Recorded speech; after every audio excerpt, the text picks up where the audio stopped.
क्या बोल गए हीरेंद्र सिंह, बंटी बना राहुल और सोनिया जी का तो नहीं है मजहब का भी पता। सिंधिया जी की जीत के साथ राजगढ़ लोकसभा में कांग्रेस के कब्र के ताबूत में आखिरी कील ठोकने का काम भी करना है। गुना लोकसभा भाजपा प्रत्याशी ज्योतिरादित्य सिंधिया के प्रचार प्रसार की कमान संभाले हुए गुना जिले के भाजपा जिला उपाध्यक्ष और पूर्व राघोगढ़ विधानसभा प्रत्याशी हीरेंद्र सिंह बंटी बना ने गुना जिले के दर्जनों गांवों का भ्रमण किया और जनसंवाद के साथ आमसभाएं भी की।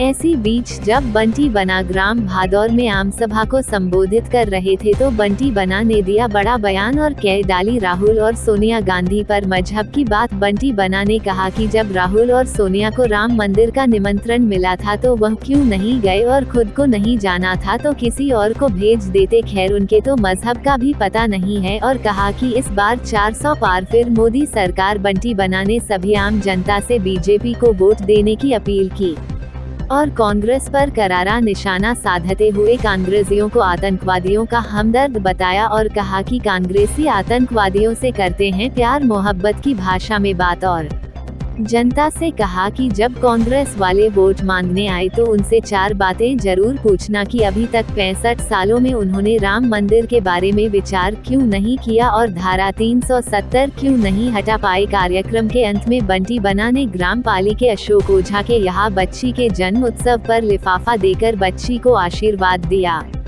मैंने ये हमारे जो राघोगढ़ विधानसभा के जो गाँव थे पहले जो पिछले परसिमन में गुना में आ गए थे, सबसे पहले यहाँ से शुरुआत की है क्योंकि इन गाँवों से इन पंचायतों से मेरा पारिवारिक रिश्ता आज से नहीं बहुत पहले से था। मैंने पहले भी कहा था कि 85 में 84-85 में मेरे पिता जब यहाँ से पहली बार विधायक बने थे, मैं बहुत छोटा था, लेकिन इन सब गाँवों में उनके साथ मुझे कई बार आने का अवसर प्राप्त हुआ। पुराने लोगों को शायद पता भी होगा कि मैं आया हूँ और वोट मांगने शायद पहली बार आया क्योंकि 2008 के बाद से हम लोग राघोगढ़ उधर हो गए थे और आप लोग गुना में आ गए थे, लेकिन मैं महाराज साहब के लिए पहली बार आपसे वोट मांगने आया हूँ और एक बहुत अच्छे प्रत्याशी के लिए वोट मांगने आया हूँ। मेरा भी सौभाग्य है और हम सब लोगों का सौभाग्य है क्योंकि अगर हम इसमें पीछे जाके देखें तो महाराज साहब भी कांग्रेस में थे। महाराज साहब बहुत बड़े नेता है, मैं उनका एक बहुत छोटा सा अतना सा कार्यकर्ता हूँ।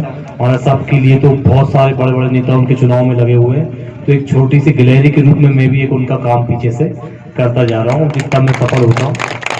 लेकिन हम थे दोनों कांग्रेस में, महाराज साहब भी कांग्रेस में थे, मैं भी कांग्रेस में था और हम काफी लोग सब कांग्रेस में थे। लेकिन हम भाजपा में क्यों आए? सबसे पहले तो भाजपा की रीति नीतियों से प्रभावित होता, क्योंकि भाजपा ही एक ऐसी पार्टी है जो राष्ट्र हित का काम करती है, देश हित का काम करती है और सबको साथ में लेके सबका विकास का काम अगर करता है कोई तो भारतीय जनता पार्टी करती है। और उसने अभी साबित करके भी दिखा दिया कि जब वो मध्य प्रदेश में सरकार बनी तो यहाँ ऐसा नहीं किसी एक का पट्टा निश्चित हो। चौथी पंक्ति में बैठे आदमी को जिसको खुद को पता नहीं था कि मैं मुख्यमंत्री बन सकता हूँ, बुलाया और मुख्यमंत्री बना, पद पे बैठे। राजस्थान में तो और भी रिकॉर्ड तोड़ दिया, पहली बार के विधायक जी को मुख्यमंत्री बना दिए। तो ये भारतीय जनता पार्टी में संभव है। यहाँ संभव क्या हो रहा है? मेरे बेटे को कब मुख्यमंत्री बना दूं, कब, तो अच्छी बात है प्रधानमंत्री का नहीं सोचा, कब प्रधानमंत्री बना दूं। बाकी आप सब लोग जहां हो वहीं रहो, क्योंकि पहले भी भादौर और हमारे सब गांव राघोगढ़ में ही रहे, तो हमें सब पता है रीति और नीतियों के बारे में। 77 से विदाई की गई है, वहां सड़कें कब बनी है हमारी, चाहे हम रोड के इस तरफ की बात करें चाहे उधर जंगल तरफ की बात करें, ये सब सड़कों का निर्माण हुआ है 2004-05 के पास। इसके पहले हमारी सड़कें क्यों नहीं बनी? 10 साल हमारे मुख्यमंत्री भी रहे, 10 साल में तो कोई विकास दिखा नहीं इस क्षेत्र में। सब कुछ संभव हुआ है 2004-05 के बाद, भारतीय जनता पार्टी की सरकार आने के बाद। अब ये तो उधर की बात हो गई है, इसलिए मैं बीच में कह रहा हूँ कि आप सब लोगों का आरोन में आना जाना रहना, घर मकान सभी के हैं, करीब करीब आसपास के लोगों के। तो महाराज साहब को तो हम लाखों वोटों से जिताना ही है, थोड़ा सा हमको मेहनत वहां भी करना है, लोटमल नागर जी के लिए भी, क्योंकि वहां सामने जो प्रत्याशी है उन्होंने तो कसम खा रखी है कि कांग्रेस की ताबूत की आखिरी कील ठोकूंगा, उस दिन तक पास नहीं लूंगा। तो अभी वो कह रहे हैं कि मेरा आखिरी चुनाव है। हम कैसे मान लें आखिरी चुनाव है? आप में से कोई मान सकता है उनका आखिरी चुनाव है? बेकार की बातों हम नहीं जाना चाहते, लेकिन मुझे ये विश्वास है कि आप शतायु हो, आप 100 साल जियोगे, आपका आशीर्वाद हम पर है, और कम से कम आप ये देख सको कि जो आपने नहीं करा वो भारतीय जनता पार्टी कितने अच्छी तरीके से कर रही है उसी क्षेत्र में जहां जिस क्षेत्र ने आपको सर आंखों में बिठा के रखा था। तो हम जिस क्षेत्र में खड़े हैं वो गुना शिवपुरी लोकसभा क्षेत्र है, तो हमको तो महाराज साहब को यहाँ सर्वाधिक मतों से जिताना है।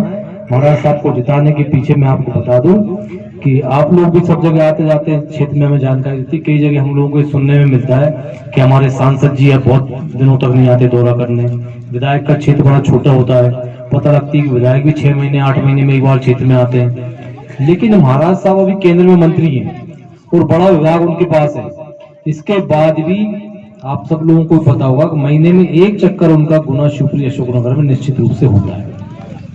तो महाराज साहब तो कहीं ना कहीं से समय निकालते हैं। तो हम एक ऐसा सांसद चुनने जा रहे हैं जो हमेशा हमारे बीच में रहता है, और कम से कम दुख और परेशानी की घड़ी में सबसे पहले कोई अगर आता है तो श्रीमती सिंधिया जी अपनों के बीच में आते हैं। चाहे आप कोरोना का समय देख लो, और अभी जो परसों हमारे तो एक बड़ी ही बुरी